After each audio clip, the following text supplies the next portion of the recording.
नमस्कार दोस्तों, चलिए जानते हैं राजस्थान की फटाफट 25 बड़ी खबरों को सिर्फ 10 मिनट में। लेकिन उससे पहले आप यह वीडियो किस जगह से देख रहे हैं हमें कमेंट में जरूर बताएं। महिला स्वास्थ्य सुरक्षा को मजबूत करने के लिए देहरादून में HPV वैक्सीनेशन अभियान को केवल कार्यक्रम नहीं बल्कि मिशन की तरह चलाया जा रहा है। डॉक्टरों का कहना है कि इससे सर्वाइकल कैंसर का खतरा घटेगा। सरकार स्कूलों और शिविरों के जरिए ज्यादा से ज्यादा किशोरियों को जोड़ने की कोशिश कर रही है। सरकारी खजाने के लिए राहत भरी खबर आई है। फरवरी महीने में GST कलेक्शन उम्मीद से ज्यादा रहा और खजाने में लाखों करोड़ रुपए पहुंचे। आर्थिक जानकार इसे व्यापार गतिविधि बढ़ने और टैक्स अनुपालन सुधरने का संकेत मान रहे हैं। सरकार को उम्मीद है कि इससे विकास योजनाओं को और मजबूती मिलेगी। राजस्थान के नाथद्वारा में इस बार होलिका दहन खास होने जा रहा है। यहाँ 32 फीट ऊंची होलिका तैयार की जा रही है, जिसे दुनिया की सबसे बड़ी बताया जा रहा है। स्थानीय लोग बताते हैं कि इस परंपरा का करीब 350 साल पुराना इतिहास है और हर साल हजारों श्रद्धालु देखने पहुंचते हैं। युवा बल्लेबाज वैभव सूर्यवंशी ने शानदार पारी खेलकर सबको चौंका दिया। उन्होंने पहले मजाक में संजू सैमसन से खास गिफ्ट मांगा था, लेकिन अब उनके खेल से खुद क्रिकेट प्रेमी प्रभावित हो रहे हैं। सोशल मीडिया पर भी उनकी चर्चा तेज है और कई लोग उन्हें भविष्य का स्टार बता रहे हैं। उत्तराखंड की ताजा घटनाओं में प्रशासनिक फैसलों से लेकर मौसम और विकास योजनाओं तक कई अपडेट सामने आए हैं। अधिकारी लगातार निगरानी बनाए हुए हैं ताकि पर्यटन, यातायात और सुरक्षा व्यवस्था प्रभावित न हो। स्थानीय लोगों का कहना है कि त्योहार के समय प्रशासन की सक्रियता से भरोसा बढ़ा है। धार्मिक स्थल खाटू श्याम जी में तोरण द्वार के पास विवाद ने हिंसक रूप ले लिया। मारपीट में एक युवक को लाठियों से पीटा गया। पुलिस ने त्वरित कार्रवाई करते हुए 3 लोगों को गिरफ्तार कर लिया है। इलाके में अतिरिक्त बल तैनात है और प्रशासन शांति बनाए रखने की अपील कर रहा है।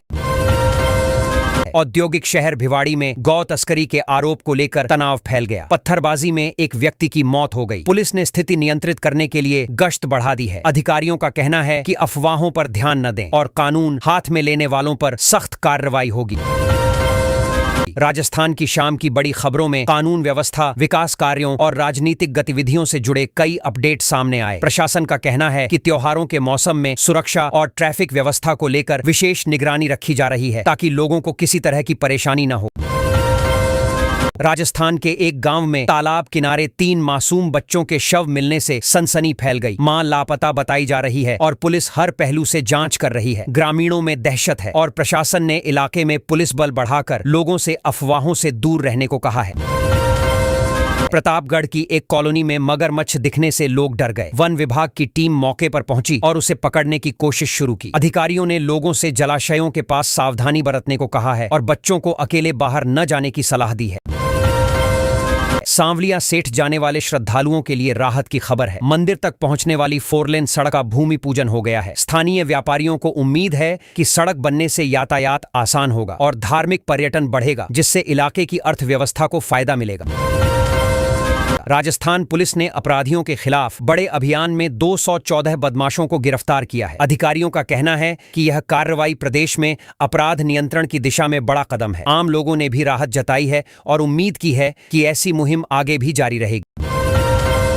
युवा क्रिकेटर वैभव सूर्यवंशी की बल्लेबाजी को देखकर फिर चर्चा तेज हो गई। उन्होंने कहा कि बड़े टूर्नामेंट में खेलना उनका सपना है और वरिष्ठ खिलाड़ियों से सीख रहे हैं। खेल प्रेमियों का मानना है कि अगर उन्हें मौके मिले तो वह भारतीय टीम में जगह बना सकते हैं।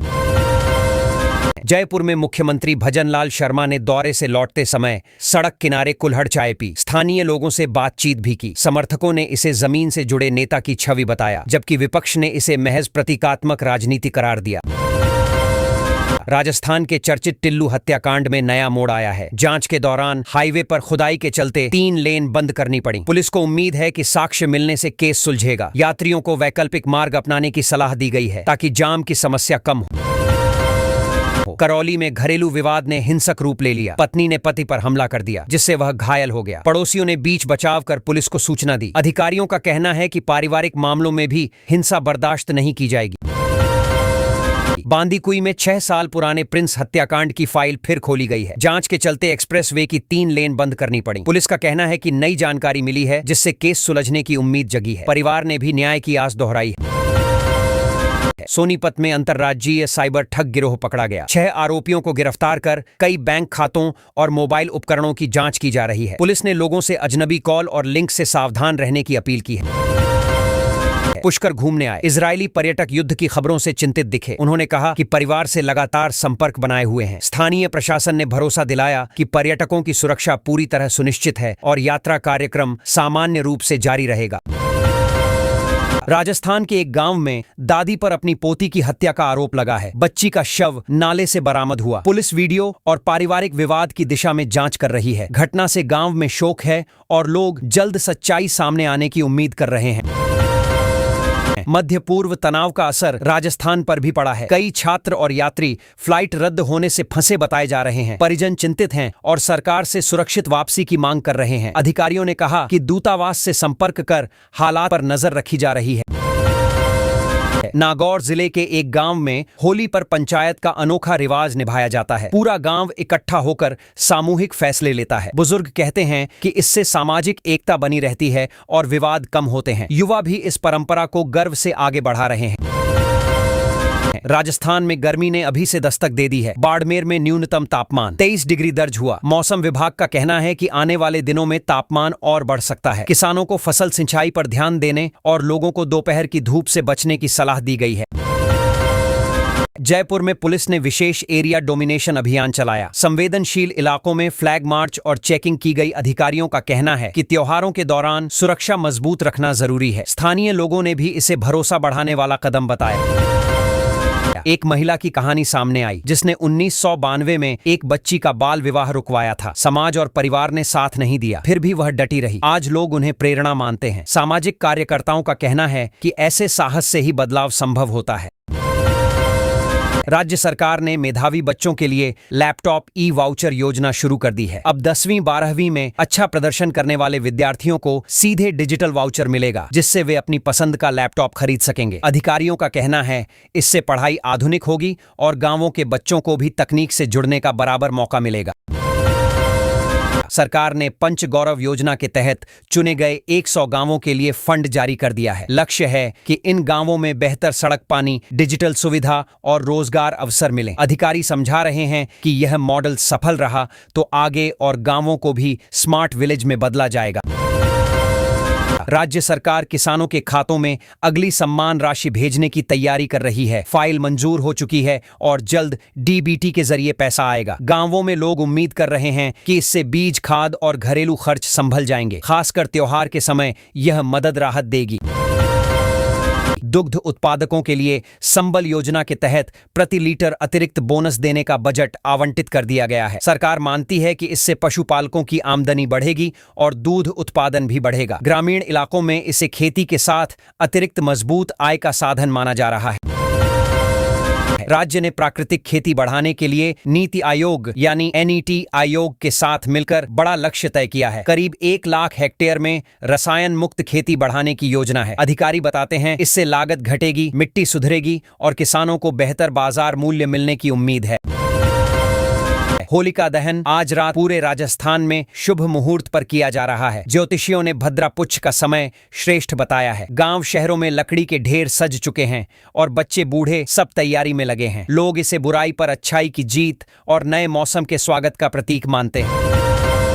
कल धुलंडी को लेकर जयपुर, जोधपुर और उदयपुर के बाजार रंगों से भर गए हैं। दुकानों पर गुलाल, पिचकारी और मिठाइयों की खूब खरीदारी हो रही है। व्यापारी कह रहे हैं कि इस बार बिक्री अच्छी है और त्योहार का माहौल लोगों में उत्साह और मेल मिलाप बढ़ा रहा है।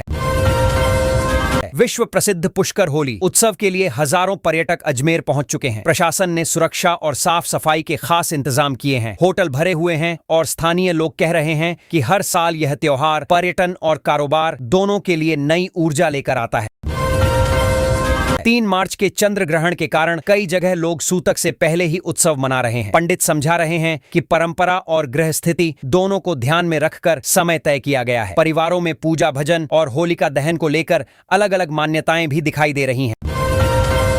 पर्यटन विभाग ने होली के मौके पर एल्बर्ट हॉल म्यूजियम और एमर फोर्ट में सांस्कृतिक संध्या रखी है। लोक नृत्य, संगीत और रोशनी से पर्यटकों को आकर्षित किया जा रहा है। अधिकारी कहते हैं कि ऐसे कार्यक्रम राज्य की छवि को रंगीन और सांस्कृतिक रूप से समृद्ध दिखाते हैं। मुख्यमंत्री ने बजट 2026 के तहत उद्योग और इंफ्रास्ट्रक्चर के बड़े रोड मैप पर तेजी से काम करने को कहा है। अधिकारियों को स्पष्ट निर्देश दिए गए हैं कि निवेश परियोजनाओं में देरी न हो। सरकार का मानना है कि इससे रोजगार बढ़ेगा और प्रदेश की अर्थव्यवस्था को लंबी अवधि का सहारा मिलेगा। जयपुर और कोटा नगर निगम ने मुख्य सड़कों को अतिक्रमण मुक्त करने का अभियान तेज किया है। दुकानदारों को समझाकर हटाया जा रहा है ताकि ट्रैफिक सुधरे और पैदल चलने वालों को जगह मिले। प्रशासन कह रहा है कि यह कार्रवाई शहर को व्यवस्थित और सुरक्षित बनाने के लिए जरूरी है। सामाजिक न्याय विभाग ने पेंशनधारियों के लिए सत्यापन पोर्टल मार्च अंत तक खुला रखा है। बुजुर्गों और दिव्यांगों को सलाह दी जा रही है कि समय पर ऑनलाइन या ई मित्र केंद्र से सत्यापन करा लें। अधिकारी कहते हैं इससे भुगतान में रुकावट नहीं आएगी और पारदर्शिता बनी रहेगी। माध्यमिक शिक्षा बोर्ड ने रीट परीक्षा के संभावित कैलेंडर की जानकारी दे दी है। इससे लाखों अभ्यर्थियों को तैयारी का समय मिल गया है। कोचिंग संस्थान भी अब नई रणनीति बना रहे हैं और छात्र उम्मीद कर रहे हैं कि भर्ती प्रक्रिया इस बार समय पर पूरी होगी। राज्य सरकार ने युवाओं के लिए विदेशी भाषा प्रशिक्षण कार्यक्रम शुरू किया है। चयनित 1000 युवाओं को भाषा के साथ रोजगार कौशल भी सिखाया जाएगा। अधिकारियों का मानना है कि इससे पर्यटन, होटल और अंतर्राष्ट्रीय कंपनियों में नौकरी पाने के अवसर बढ़ेंगे। कार्मिक विभाग ने करीब 20,000 रिक्त पदों के लिए नया भर्ती कैलेंडर तैयार किया है। युवाओं में इससे उम्मीद जगी है कि अब भर्ती प्रक्रिया नियमित होगी। सरकार कह रही है कि चरणबद्ध तरीके से परीक्षाएं और नियुक्तियां पूरी कराई जाएंगी। सरकारी स्कूलों और आंगनबाड़ियों में फेस रिकॉग्निशन आधारित बायोमेट्रिक उपस्थिति लागू की जा रही है। अधिकारी बताते हैं कि इससे फर्जी हाजिरी रुकेगी और समय पर शिक्षण सुनिश्चित होगा। शिक्षक भी मान रहे हैं कि व्यवस्था पारदर्शी होगी। हालांकि तकनीकी प्रशिक्षण जरूरी बताया जा रहा है। हर जिले में करियर काउंसलिंग और वोकेशनल सेंटर खोले जा रहे हैं। यहां युवाओं को नौकरी विकल्प, स्किल कोर्स और प्रशिक्षण की जानकारी मिलेगी। सरकार का कहना है कि इससे बेरोजगार युवाओं को सही दिशा मिलेगी और स्थानीय स्तर पर ही रोजगार क्षमता बढ़ेगी। राजस्थान हाउसिंग बोर्ड ने इस वित्त वर्ष में 1000 करोड़ से अधिक का राजस्व हासिल किया है। अधिकारी इसे रिकॉर्ड उपलब्धि बता रहे हैं। उनका कहना है कि बेहतर योजना, समय पर आवास और डिजिटल भुगतान प्रणाली से भरोसा बढ़ा है और खरीदारों की संख्या भी बढ़ी है। हाउसिंग बोर्ड ने जयपुर, जैसलमेर और जोधपुर में 14 नई आवास योजनाओं की घोषणा की है। मध्यम वर्ग और सरकारी कर्मचारियों को ध्यान में रखकर फ्लैट और प्लॉट बनाए जाएंगे। लोग मान रहे हैं कि इससे सस्ते घर मिलने का अवसर बढ़ेगा। फरवरी में राज्य का जीएसटी संग्रह पिछले साल से 8% ज्यादा रहा है। वित्त विभाग इसे व्यापार गतिविधि बढ़ने का संकेत मान रहा है। अधिकारी कहते हैं कि बेहतर निगरानी और ऑनलाइन सिस्टम से कर संग्रह मजबूत हुआ है। होली के कारण सर्राफा और कपड़ा बाजारों में आज खूब खरीदारी हुई। दुकानदार बता रहे हैं कि त्योहार हमेशा बाजार में नई जान डाल देता है। लोग कपड़े, गिफ्ट और मिठाइयों पर खुलकर खर्च कर रहे हैं, जिससे छोटे व्यापारियों को भी अच्छा सहारा मिल रहा है। नई स्टार्टअप नीति में महिला उद्यमियों को कम ब्याज लोन और अतिरिक्त छूट दी गई है। सरकार चाहती है कि ज्यादा महिलाएं व्यवसाय शुरू करें। विशेषज्ञ कह रहे हैं कि इससे स्थानीय स्तर पर रोजगार और नवाचार दोनों को बढ़ावा मिलेगा। इस साल अरंडी उत्पादन में लगभग 11% बढ़ोतरी का अनुमान है। कृषि विभाग मान रहा है कि मौसम और बेहतर बीज ने मदद की। किसान उम्मीद कर रहे हैं कि अगर बाजार भाव अच्छे रहे तो आय में भी साफ बढ़त दिखाई देगी। रब्बी फसल नुकसान के बाद बीमा क्लेम प्रक्रिया आसान बनाने के लिए डिजिटल ट्रैकर लॉन्च किया गया है। किसान अब ऑनलाइन देख सकेंगे कि उनका क्लेम किस चरण में है। अधिकारी कह रहे हैं इससे पारदर्शिता बढ़ेगी और भुगतान जल्दी मिलेगा। रेल मंत्रालय और इंडियन रेलवेज ने श्रीगंगानगर और लालगढ़ में वंदे भारत रखरखाव डिपो को मंजूरी दी है। इससे नई ट्रेनों के संचालन में सुविधा होगी। लोग मान रहे हैं कि इससे क्षेत्र की कनेक्टिविटी और विकास दोनों को गति मिलेगी। रोडवेज ने होली की भीड़ देखते हुए 200 अतिरिक्त स्पेशल बसें चला दी हैं। गांव शहर जाने वाले यात्रियों को इससे बड़ी राहत मिल रही है। अधिकारी कह रहे हैं कि त्योहार में कोई यात्री बस के अभाव में न रुके, यही कोशिश है। बीकानेर और जैसलमेर में नए सोलर पार्क के लिए बड़े टेंडर जारी किए गए हैं। सरकार इसे हरित ऊर्जा की दिशा में अहम कदम बता रही है। स्थानीय लोगों को उम्मीद है कि इससे रोजगार और बिजली उत्पादन दोनों में फायदा होगा। जल जीवन मिशन के तहत मार्च में 3 लाख नए नल कनेक्शन देने का लक्ष्य रखा गया है। अधिकारी कह रहे हैं कि गांवों में पाइपलाइन तेजी से बिछ रही है। लोगों को भरोसा है कि अब पानी के लिए दूर नहीं जाना पड़ेगा।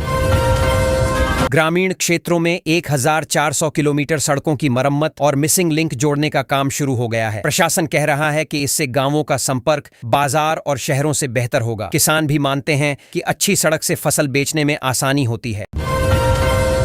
होली से पहले खाद्य विभाग ने शुद्ध के लिए युद्ध अभियान तेज कर दिया है। बाजारों में मिठाई और रंगों की जांच की जा रही है। अधिकारी लोगों से भी अपील कर रहे हैं कि मिलावट दिखे तो तुरंत शिकायत करें। नए मेडिकल कॉलेजों में नर्सिंग और पैरामेडिकल स्टाफ भर्ती की अधिसूचना जारी हो गई है। स्वास्थ्य विभाग कह रहा है कि इससे अस्पतालों में सेवाएं बेहतर होंगी और मरीजों को इलाज में कम परेशानी होगी। प्रदूषण नियंत्रण बोर्ड लोगों से हर्बल गुलाल इस्तेमाल करने की अपील कर रहा है। अभियान के जरिए बताया जा रहा है कि प्राकृतिक रंग त्वचा और पर्यावरण दोनों के लिए सुरक्षित होते हैं। स्कूलों में भी जागरूकता कार्यक्रम चलाए जा रहे हैं।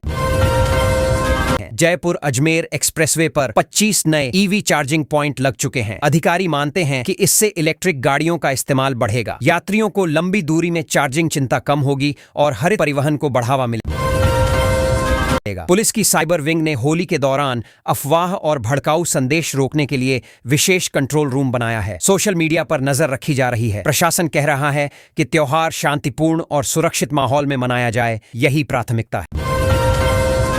होली पर यात्रियों की भीड़ को देखते हुए इंडियन रेलवेज ने बिना रिजर्वेशन चलने वाली स्पेशल ट्रेनों की घोषणा की है। इससे गांव शहर जाने वाले लोगों को बड़ी राहत मिलेगी। रेलवे का कहना है कि अतिरिक्त कोच और नई सेवाओं से भीड़ कम होगी और त्योहार पर सफर ज्यादा आरामदायक बन सकेगा। राजस्थान में साइबर अपराध पर बड़ी कार्रवाई करते हुए पुलिस ने 11 राज्यों में एक साथ छापेमारी की।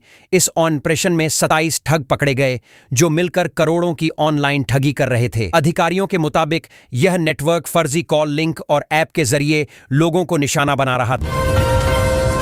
उदयपुर वीडियो विवाद को लेकर नेता हनुमान बेनीवाल ने गंभीर आरोप लगाए हैं और मामले की निष्पक्ष जांच की मांग की है। उन्होंने इसे राजस्थान की बड़ी साजिश बताते हुए कहा कि सच सामने आना जरूरी है। राजनीतिक हलकों में इस बयान के बाद बहस तेज हो गई।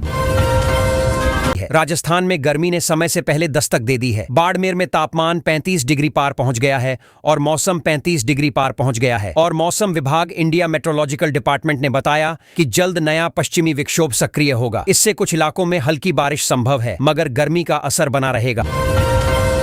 आईएएस अधिकारी टीना डाबी के निजी जीवन को लेकर चर्चा फिर तेज हुई है। उनके पूर्व पति को लेकर सोशल मीडिया पर कई सवाल उठ रहे हैं। जानकारी के अनुसार उनका राजस्थान से जुड़ा प्रशासनिक और व्यक्तिगत अनुभव रहा है, जिसे लेकर लोग जिज्ञासा दिखा रहे हैं। दिल्ली और मध्य प्रदेश में मार्च की शुरुआत में ही मई जैसी गर्मी महसूस की जा रही है। कई शहरों में तापमान 40 डिग्री के करीब पहुंच रहा है। मौसम विभाग ने चेतावनी दी है कि गर्म हवाओं के बीच अचानक बारिश भी हो सकती है, जिससे मौसम में तेज उतार चढ़ाव देखने को मिलेगा।